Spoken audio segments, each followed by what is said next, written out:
Bonjour et bienvenue à notre émission Lire des livres, l'émission qui vous permet de découvrir un auteur et son livre. Un livre qui, bien entendu, vous veut du bien.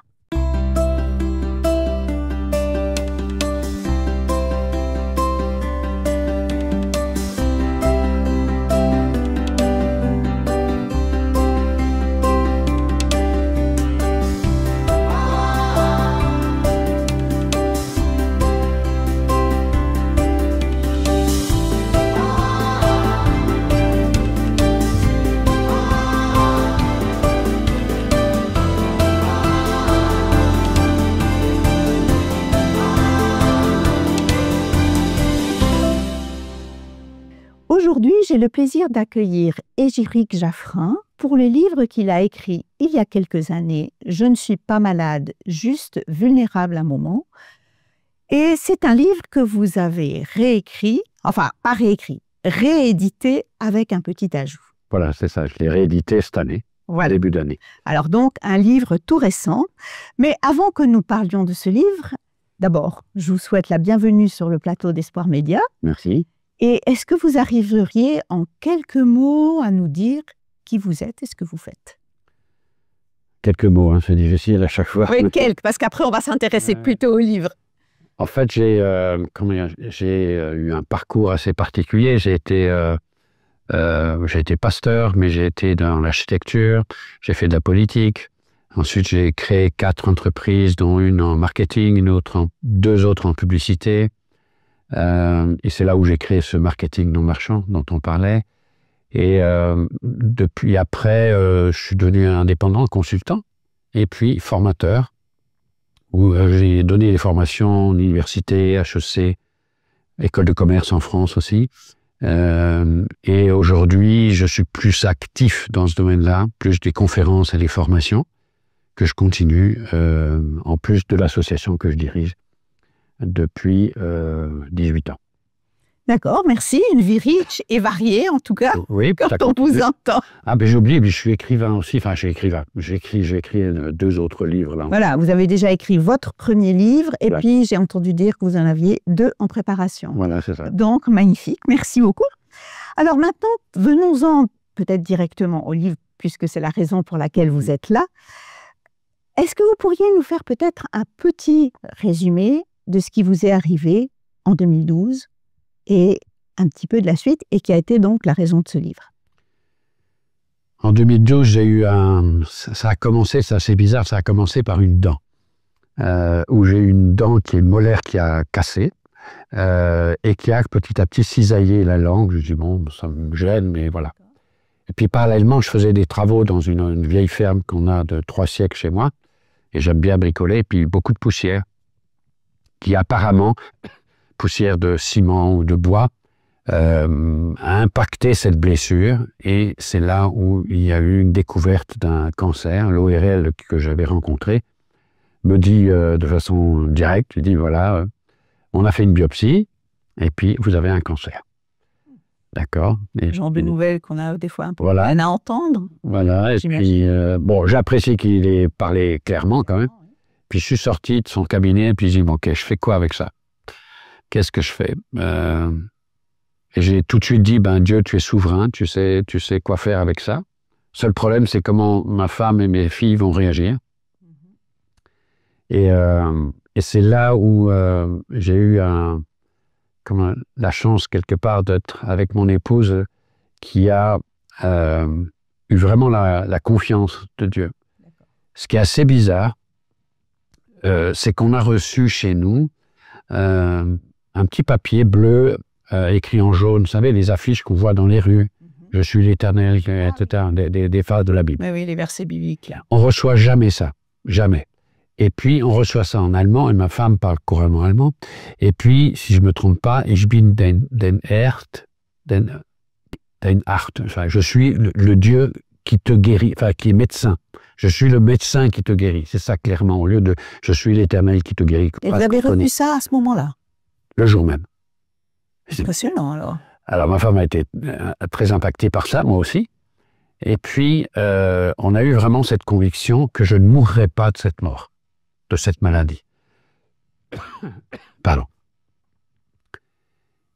Mais ça a quand même demandé de continuer de voir le médecin, de voir ce qu'il fallait faire. Il me dit, il faut vous opérer tout de suite, le plus vite possible.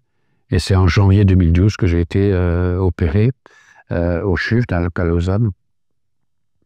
Et puis, ça a été comment dire, un départ j'allais dire, d'une aventure et d'une... pardon, j'ai un peu... en fait, d'une vie communautaire un peu. C'est-à-dire que j'ai fait ce que j'ai eu du mal à faire au début, c'est de prévenir quelques amis pour prier pour moi. Donc, il y en a 6, 10 à peu près. Et ils ont accepté de prier pour moi. Et puis, ils en ont parlé à d'autres, et à d'autres, et à d'autres. C'est devenu plus de 300 personnes. Alors, effectivement, ça, on va en parler un petit peu pendant quand on va parler là du livre. Mais déjà, vous me dites, vous avez eu le médecin qui vous annonce que vous avez un cancer, vous avez ce verset miraculeux qui aboutit dans votre boîte aux lettres. Mais quand on lit le titre de votre livre, « Je ne suis pas malade, juste vulnérable à mon banc », on a un petit peu le sentiment que vous avez juste eu une petite grippe. Oui. Pourquoi le choix de ce titre qui je vais dire entre guillemets, qui banalise en fait, alors que c'était pas banal, ce que vous avez... Non, clairement. En fait, c'est venu d'une rencontre que j'ai eue avec un médecin, médecin, qui est venu dans la chambre des soins intensifs et je venais d'être opéré. Il est passé une semaine ou deux après, je ne pouvais pas parler, hein. Donc je ne pouvais écrire sur mon attel, avec la main je n'y arrivais pas non plus. Et il entre dans la chambre, il frappe, et l'infirmière lui ouvre et dit « Vous voulez quoi ?» « Ben, je viens voir le malade. Non, je viens voir le cancéreux. » Moi, ça m'a surpris parce que c'est pas un déni, mais je me suis dit « Mais non, je suis malade, mais je n'ai pas un statut de malade. » Vous vouliez en fait pas qu'on vous mette dans une case oui. « Je suis malade ». Oui, vous vouliez rester Éric Jaffrin, voilà. Qui vous êtes. Voilà. Personne. Ouais. J'ai un handicap actuel, même là, la gorge. Pourquoi me considérer comme un malade plutôt qu'une personne qui a un handicap? Oui, d'accord. Et je me souviens même, au départ, avant d'être opéré, l'infirmière qui vient me voir pour me donner un peu le panorama ou le topo que j'allais vivre, en me disant que j'allais peut-être mourir, que j'allais peut-être pas manger, que j'allais peut-être pas boire, etc. Et puis je lui ai dit, non, je viens juste que de passer. Moi, je passe ici, simplement, comme vous l'avez marqué en bas de l'hôpital, hein, de Phase Ambroise Paré, qui était chrétien, et dit, je le pense, mais Dieu guérit. Et dit, vous allez me soigner, Dieu va me guérir. Donc je ne suis pas là comme un malade, et ne me traitez pas comme un malade. Plusieurs fois, je l'ai dit, traitez-moi comme quelqu'un qui a une épreuve, une difficulté physique, pour laquelle je n'ai aucun ressort, je n'ai pas moyen de guérir, je n'ai pas mon métier. Je vous fais confiance comme je fais confiance en Dieu. Mais ne me traitez pas de malade. Ne mettez pas dans la case « je suis malade ». Et d'ailleurs, vous dites dans la phrase d'introduction de votre livre « Nous faisons tout pour l'éviter, mais il semble que seule l'épreuve soit capable de nous former à être meilleurs. » Alors j'ai envie de vous demander, plus l'épreuve est difficile, meilleur on devient? Ce n'est pas toujours le cas. Il y a des personnes qui s'aigrissent face à l'épreuve. Tout dépend comment on vit l'épreuve. Je ne sais pas, j'ai un stylo. Je vais prendre un stylo. Oups. Je vais enlever le capuchon. Et puis, vous voyez ce stylo, il est assez pointu. Si je pose ma main dessus, ça va. Si je commence à appuyer dessus, qui me fait mal? La main Là. Ou le... Vous avez mal à votre main. Parce que la pointe vous blesse. Voilà, mais pourquoi j'ai mal? Parce que j'appuie dessus. Ah oui. Et c'est ma résistance à la douleur qui va me faire mal. D'accord. Et à partir du moment où je dis oui, j'ai mal, oui, mais j'éviterai de me battre contre une douleur. Et c'est souvent ce qui est le cas. Et j'ai eu plusieurs fois des accidents. Hein. J'ai eu le diabète, insulinodépendant, j'ai eu un AVC, j'ai eu ce cancer, je fais de l'hypertension. Enfin, je vais arrêter là. Je suis myope. Et là, je tousse. Mais en fait, quand on vit une épreuve, on pose déjà toujours la question « pourquoi ?» C'est-à-dire qu'on aurait dû l'éviter. Or, le principe d'une épreuve, ou on pourrait dire qu'une épreuve existe, non pas parce que je l'ai cherchée, mais fait partie de ma vie. C'est un parcours de vie. Alors, on a des plus ou moins grandes épreuves, mais j'ai souvent remarqué que les grosses épreuves viennent souvent de la grande incapacité de la vivre. D'accord. Je ne fais pas un déni sur le fait qu'on peut avoir des difficultés terribles. Moi, j'ai entendu une fois une amie chrétienne qui disait « Ah, je vis une épreuve en ce moment, c'est difficile. » Et elle dit « Mais je quitte un appartement de 6 pièces pour prendre une maison de 10 pièces. C'est très, très dur. C'est une épreuve pour moi. » Comme quoi, c'est très relatif, hein? Tout est relatif. Et puis, lorsqu'elle parlait de ça, c'était dans une église. Et puis, il y avait 2, 3 personnes, dont une famille qui était très pauvre. Et j'ai dit « Mais tu te rends compte ce que tu dis? Ton épreuve, elle est ridicule par rapport à celui qui n'a pas. » Et elle dit, mais c'était vraiment une épreuve. Alors, je n'ai pas à la juger, mais ce que je comprends, c'est qu'à partir du moment où on veut porter l'épreuve, on n'arrivera pas à la supporter. L'épreuve n'est qu'un passage de vie, ce n'est pas une fin en soi. Donc, quand on vit une épreuve, il faut savoir comment la gérer. C'est ça. Et d'ailleurs, dans votre livre, vous parlez souvent de l'abandon. Oui. Et ça m'a beaucoup frappé parce que, justement, alors, l'abandon à Dieu, quand on est chrétien, on connaît, enfin, on croit connaître, parce que c'est pas simple. Mais l'abandon aussi avec une espèce de confiance inébranlable que vous aviez envers tous les médecins, le personnel soignant, tout ça. La confiance, je donne un exemple. C'était quoi, 1 mois après mon opération. Donc, on m'avait coupé un morceau de viande, hein, carrément, c'était 1 centimètre, on m'a greffé sur la... Dans le livre. Et j'étais un peu mieux, donc 1 mois après, et le chirurgien vient me voir et dit « Tiens, je vais soigner votre plaie, parce que ça a fait une plaie. » Ils m'ont greffé une peau de la cuisse pour la mettre dessus. La médecine est incroyable. Hein. Oui. Donc j'étais assis sur le lit, lui à ma gauche, portant mon bras gauche. Et il le porte comme ça, je le pose sur lui, et puis il me dit « Mais détendez-vous. » Ben, je suis calme. Non, non, vous n'êtes pas tendu. Alors ça m'a vexé. Je me suis dit, mais pourquoi vous me dites ça? Regardez. Et il lui montrait les tendons, et puis, il dit, vous voyez, vous n'êtes pas calme. Et à moi-même, j'ai dit, mais Seigneur, qu'est-ce que ça veut dire? Ou qu'est-ce que je dois comprendre? Et puis, c'est là où je dis, mais je dois tout abandonner.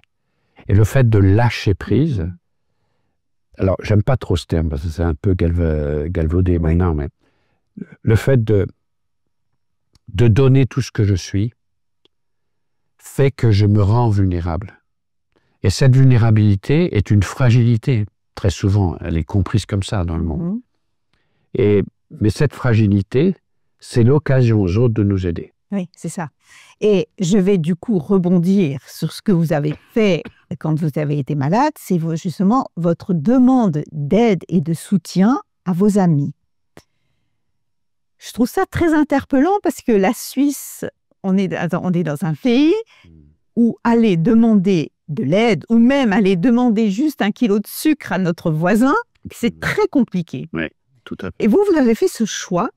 Alors, j'ai en fait j'ai 2 questions à la fois. C'est d'abord, pourquoi est-ce qu'on a autant de peine à aller demander de l'aide? Et puis, pourquoi vous l'avez fait, vous? C'est une question qui demande une réponse presque trop longue, mais je vais essayer d'être court et de faire un parallèle. Quel est le fruit ou le résultat du péché? 3 comportements. La peur, la honte et la culpabilité. Et face au péché, j'ai la grâce de Dieu qui m'appelle et qui me dit « Viens, je suis là pour t'aider. » Quelles étaient les réactions? J'ai dit, mais il faut que je demande aux gens de prier pour moi. J'ai dit, mais j'ai honte. Ils vont croire que je suis nul, etc. J'ai peur. Qu'est-ce que les gens vont penser? La culpabilité, ah oui, mais si je suis malade, c'est à cause de moi.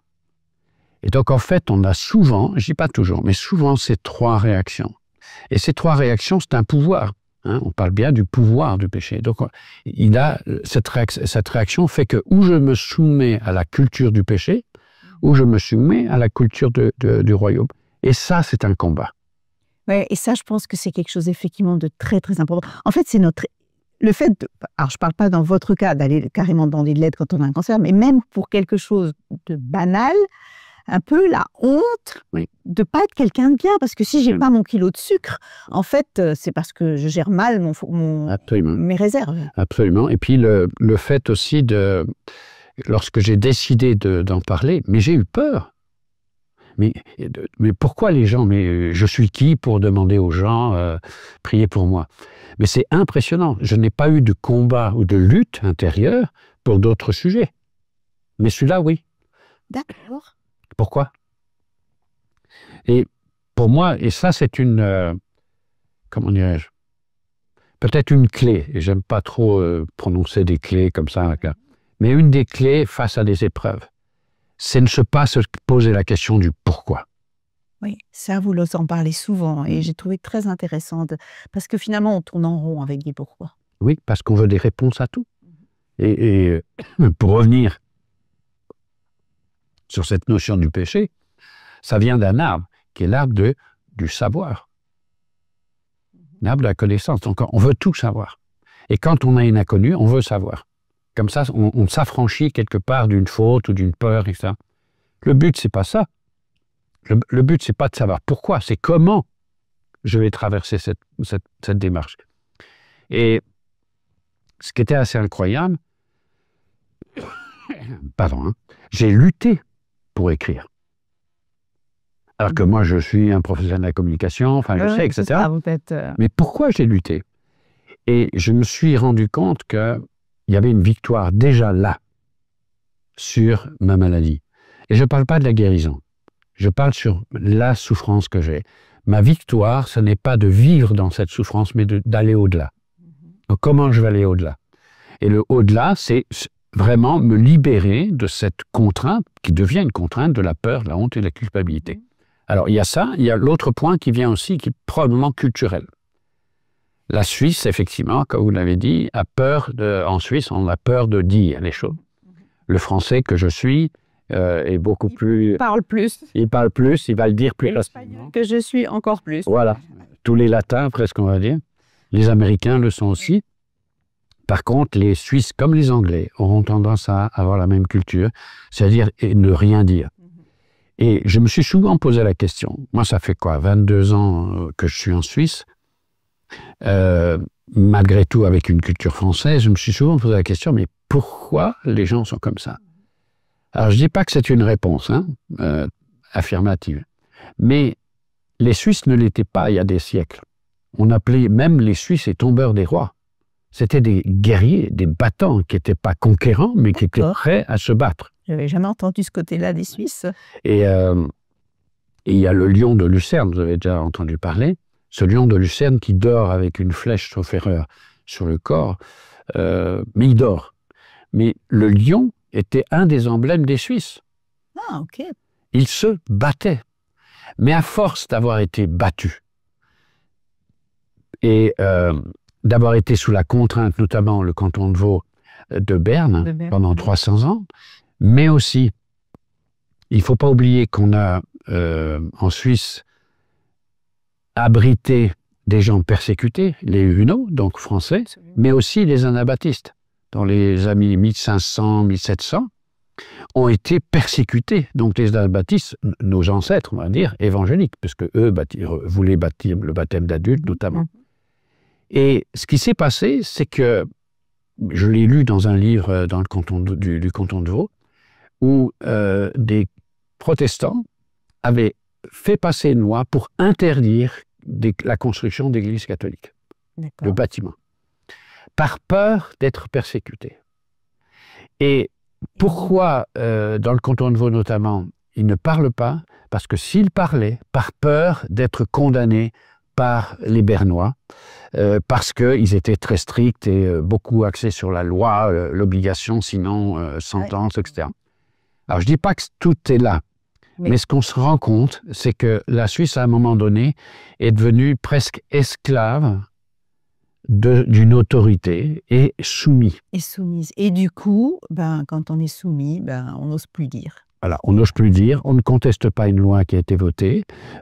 Si on dit, moi je l'ai vu avec le Covid, je ne veux pas lancer tout un débat, mais on a dit, l'État dit ça, on fait ça. On fait ça, exactement. Donc, et on se soumet aux autorités, et ce qui n'est pas forcément toujours juste. Quelle autorité, hein?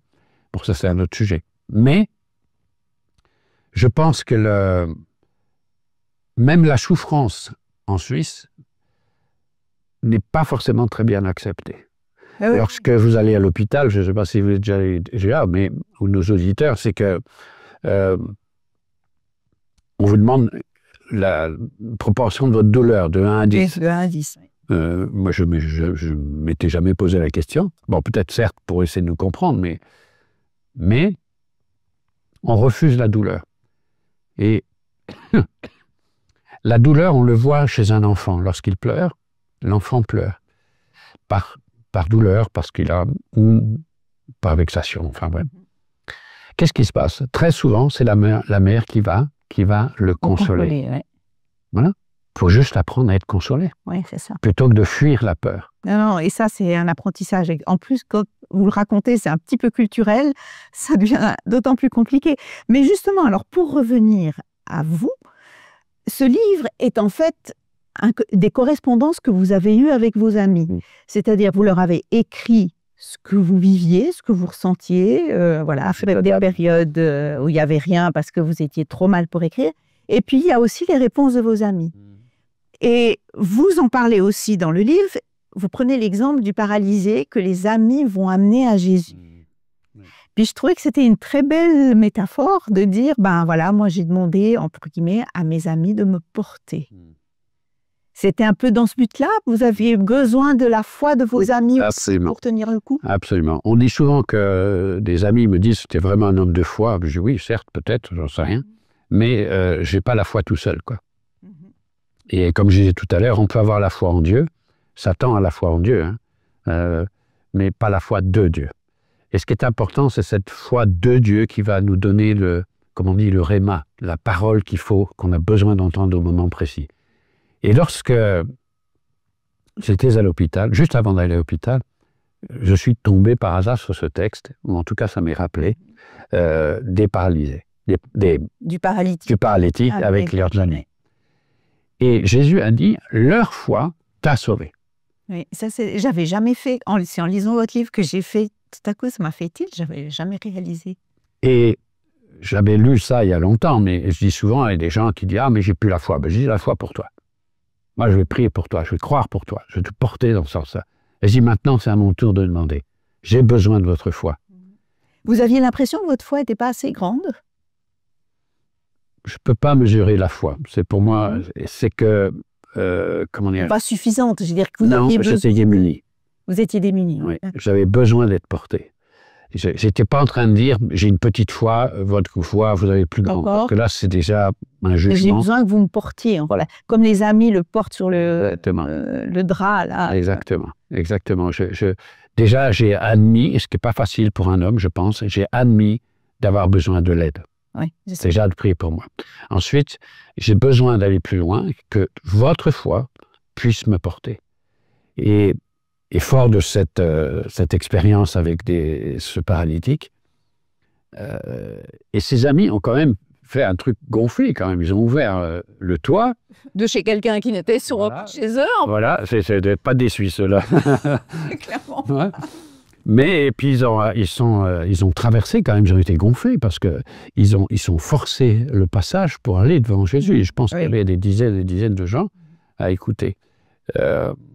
Donc, et je pense que même leur démarche était violente, agressive presque. Ils ont poussé, ils l'ont mis devant Jésus. Et Jésus, et pourtant le paralytique, il n'a rien dit. Il s'est laissé faire, ça n'a pas dû être drôle hein, pour lui, sur son drap, à être descendu.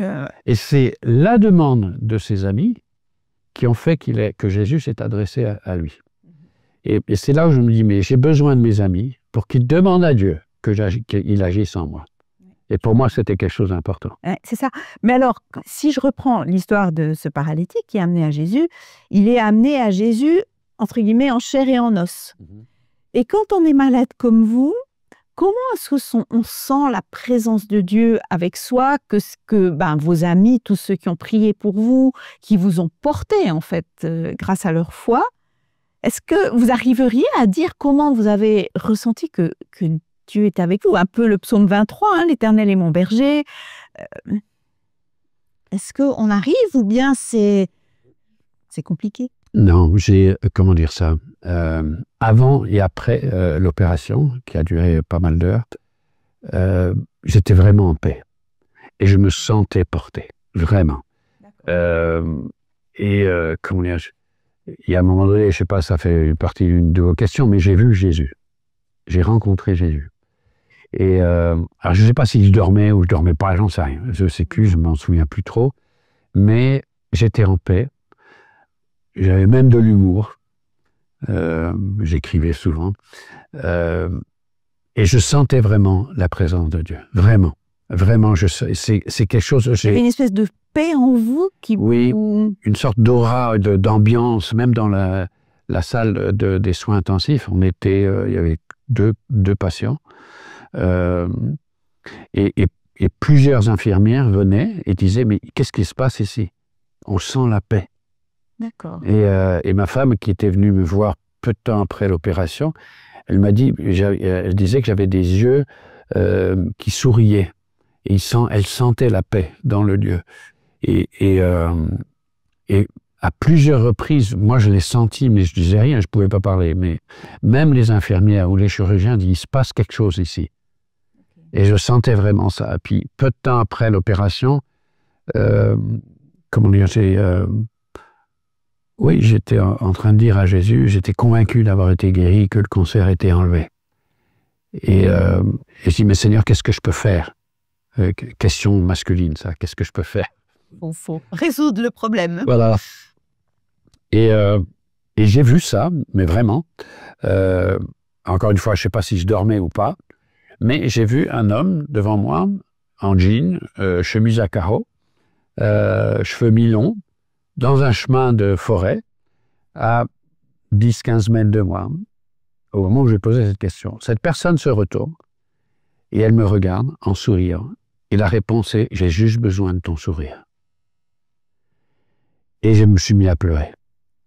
Et tout de suite, je suppose tout de suite après, mon infirmière qui me surveillait tout le temps, elle me dit « Qu'est-ce que vous avez? Vous avez mal? Vous avez mal ?» Je dis « Non, je viens de rencontrer Jésus. » Ah bon, alors ça va. Mais vraiment, je sentais une telle présence que, à la limite, j'étais bien. D'accord. Et vous aviez pas mal de souffrances. Quand j'ai lu, il y a quand même des choses qui étaient super difficiles. Hein, oui, clairement, j'ai eu des douleurs, j'ai galéré quand même. J'ai eu des peurs, j'ai même eu je pense, une sorte d'attaque diabolique. Hein, c'est assez dingue d'ailleurs. Je ne sais même pas si j'en parle dans le livre. Mais d'une infirmière qui vient me voir, où j'avais vraiment terriblement mal. Et je ne sais plus ce que j'avais exactement, mais elle est venue, c'était une latinos, je pense, et elle commençait à invoquer des esprits. Oula. En me prenant la main. Et j'étais très faible, et j'ai pris la main, je l'ai poussée, je dis « Ne me touchez pas ». Et je sentais un esprit de mort sur moi. Et alors que je sentais la présence de Dieu, tout d'un coup, je sens l'esprit de mort. Mais je sentais qu'il y avait une autorité en moi. Mais ce qui est assez incroyable, c'est que ma vulnérabilité, ma faiblesse même physique, me faisait penser que j'étais très fort, que j'étais très en paix, que j'étais en sécurité. Et c'est ce qui vous a donné l'impression, enfin le sentiment profond que vous alliez guérir. Oui, complètement. Et comment dire ça? J'ai un tempérament assez fonceur, un peu, un peu rentre-dedans, on va dire, mais je suis un pionnier. Et chaque défi est pour moi un plaisir d'aller au-delà. Mais lorsque vous êtes dans une situation où vous êtes complètement démuni. Démuni et puis dépendant des autres. Exactement. Et je me suis rendu compte que la dépendance des autres est une bénédiction pour l'autre. Parce que je lui donne l'occasion de m'aider. Oui, c'est ça. Et quand on dit « aime ton prochain comme toi-même », est-ce que mon prochain peut m'aimer? à ce que je lui donne l'autorisation de m'aimer. Et cette vulnérabilité-là leur donne l'occasion de vous aider. Et ça, c'est quelque chose qu'on a, je pense, beaucoup de mal à comprendre quand on est vulnérable. Ouais. Donc j'ai eu un cancer, chose curieuse, de la langue, alors que 80% de mon temps, c'est parler. Oui, oui, c'est ça qui est terrible. On a des fois l'impression que le mal touche là où ça fait, entre guillemets, le plus mal. Hein. Alors, moi, je ne veux pas en faire une règle, mais effectivement, c'est un... J'ai une fois une dame de l'hôpital d'Yverdon qui m'appelle, donc qui m'écrit, et dit « J'aimerais vous voir ». Elle n'est pas chrétienne, mais elle a « J'ai lu votre livre, est-ce que vous pouvez venir me voir ?»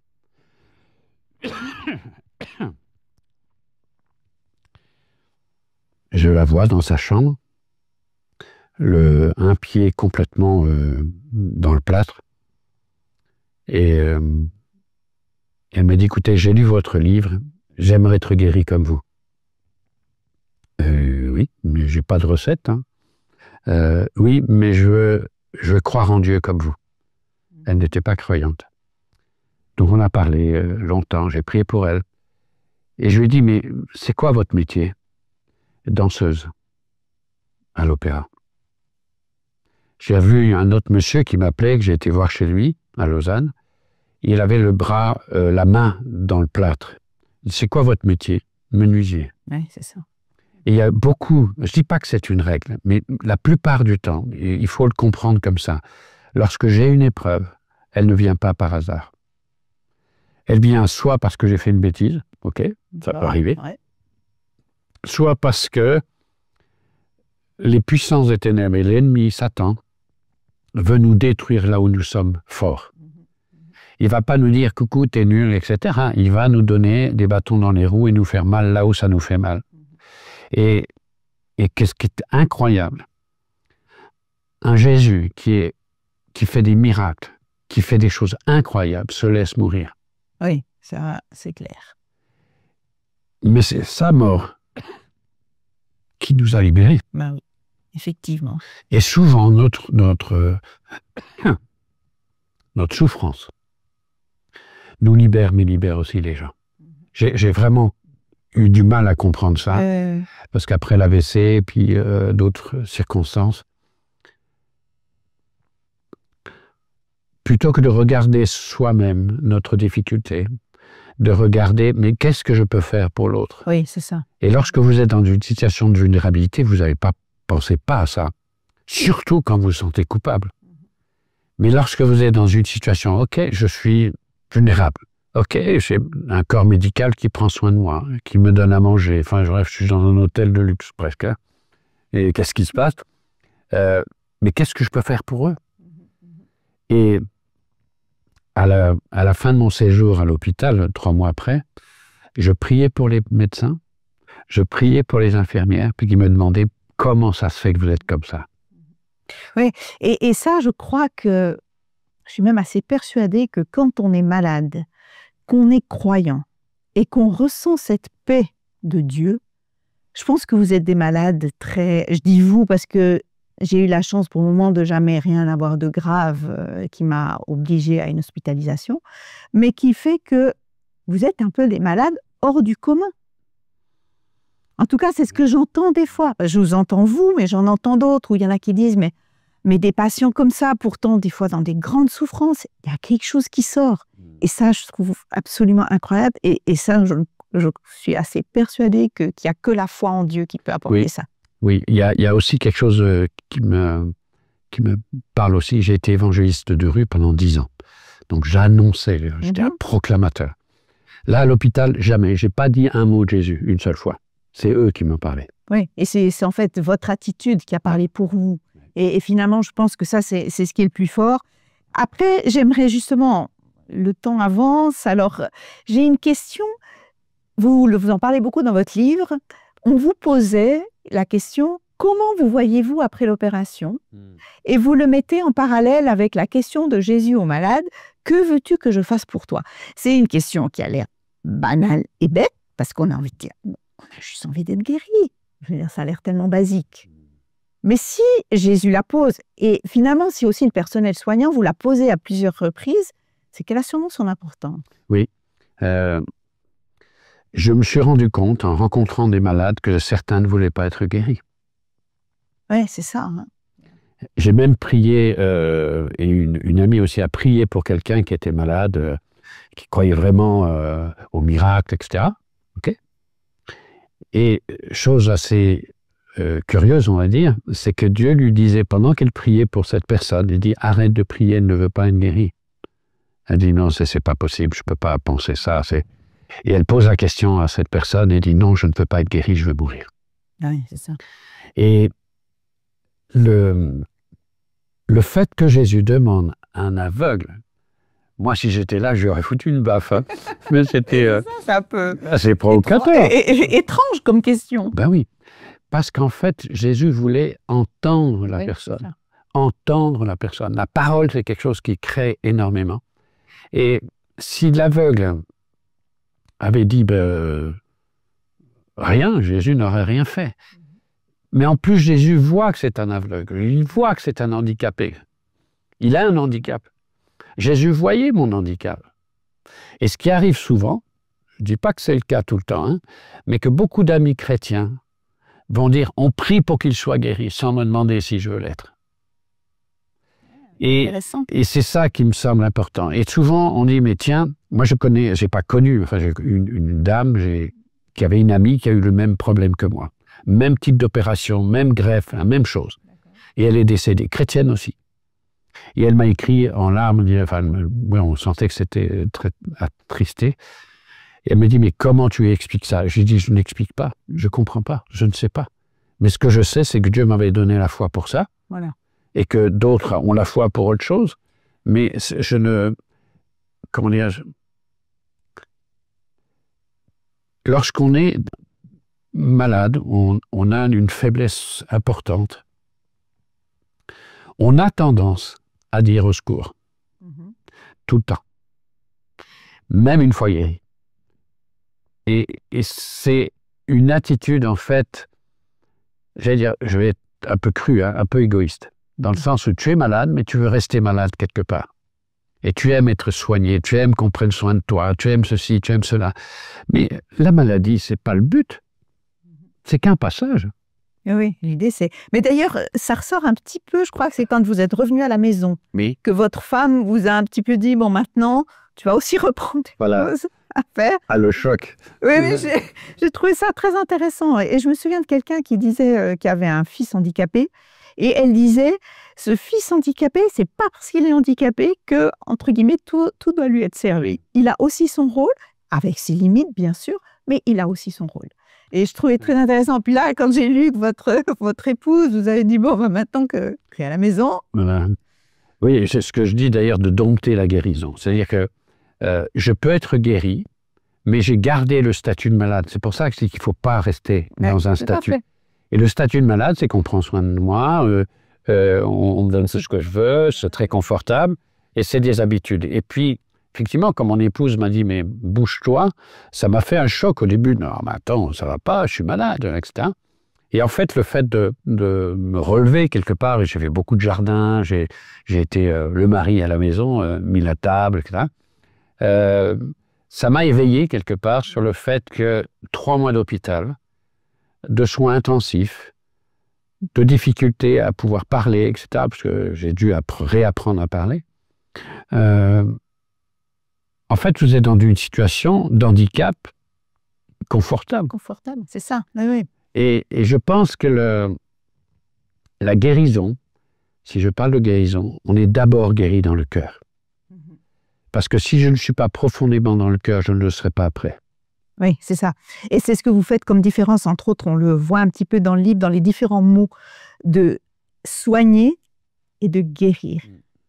Parce que l'hôpital vous a soigné, mais c'est vous qui avez guéri. Et guérir, en tout cas, c'est comme ça que je l'ai compris, c'est que c'est vraiment au plus profond de soi-même. Et c'est dans tous les domaines. Absolument. Moi, je pense que là, je dirais que je revivrai certes pas à nouveau ce genre de difficultés, mais ce qui est sûr, c'est que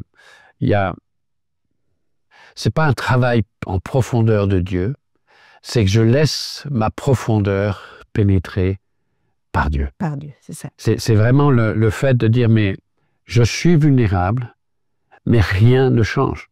C'est-à-dire, je regarde la foi, je ne vais pas me remettre en question parce que j'ai fait ci, parce que j'ai pas fait ça, etc. Non, en fait, c'est une question de relation. C'est assez dingue de dire que la souffrance provoque une relation avec les gens, mais aussi avec Dieu. Oui, oui, c'est ça.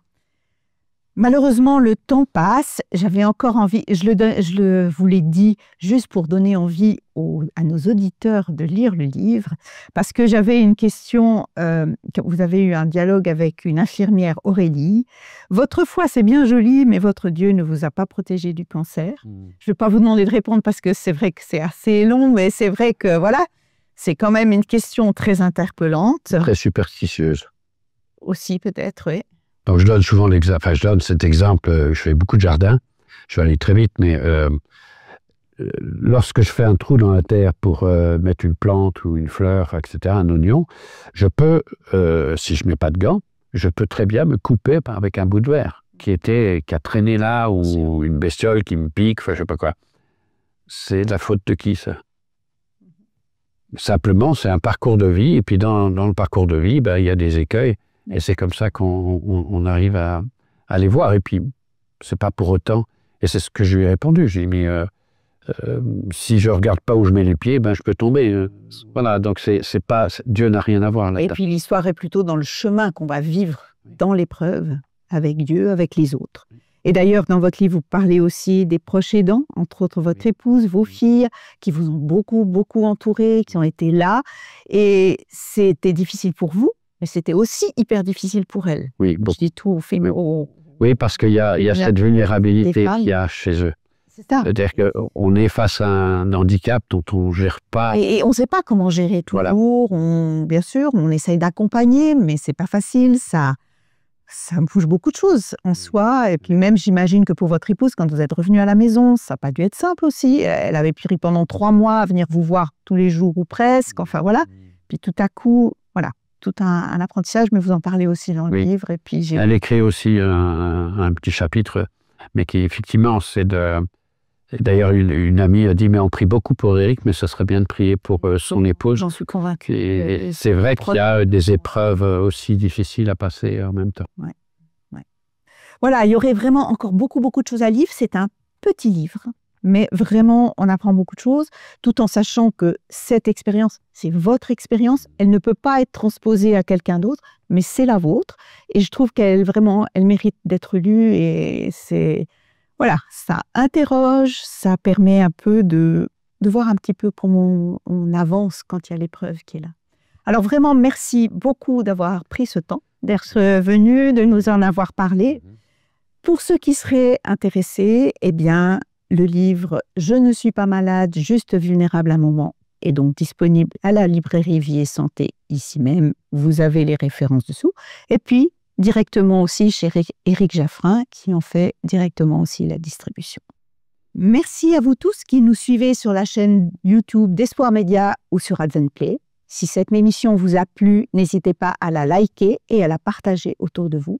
Et moi, je vous donne rendez-vous très bientôt pour un nouvel Lire des livres sur Espoir Média. À bientôt!